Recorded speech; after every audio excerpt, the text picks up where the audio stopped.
அனைவருக்கும் வணக்கம். அலுக்கவே அலுக்காத விஷயம் உணவு. விசேஷ நாட்கள்ல நமக்கு பிடித்த உணவு வகைகள் சமைக்கப்படும்போது, இறைவனுக்கு படைத்துவிட்டு நாம உண்ணும் வரை நமது கவனமெல்லாம் உணவின் மேல தான் இருக்கும். இதுதான் சாமானியனுடைய நிலை. குறிப்பிட்ட ஒன்றின் மேல பற்று வைத்துவிட்டால் கவனம் சிதறாம அங்கேயே ஒருமித்து நிக்குது.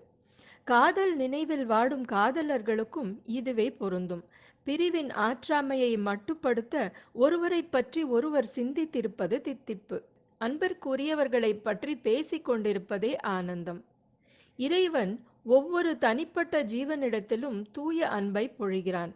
அதனை உள்வாங்கி திரும்பவும் அவனிடமே அதீத அன்பு செய்வதுதான் பக்தி.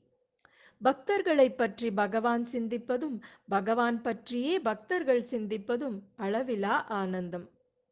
பூமகளே தனது துணைவனான பெருமாளைப் பற்றி பேச பூமியில் அவதரித்தார் என்பதே நமது பெரும் பாக்கியம். ஆண்டாள் வாயார தமது நாதனை புகழ, அதனை நாம உணர்ந்து போற்றி நின்றோமேயானால் பிறப்பின் பெரும் பயன் பெற்றவர்கள் ஆகிறோம். நாச்சியாரே நமது குருவாகி ஒவ்வொரு நாளும் மாதவனை பற்றி பாமாலை சூட்டப் போகிறார்.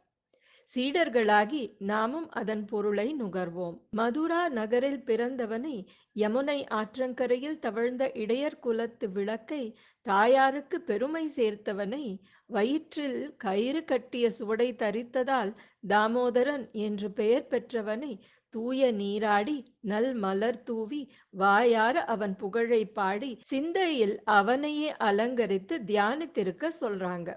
அப்படி செய்யறதால செய்த பாவங்களும் அணுகவிருக்கும் தீவினைகளும் இல்லாமலே போகும். பாசுரம் சொல்லி நிறைவு செய்வோம். ஆண்டாள் திருவடி சரணம்.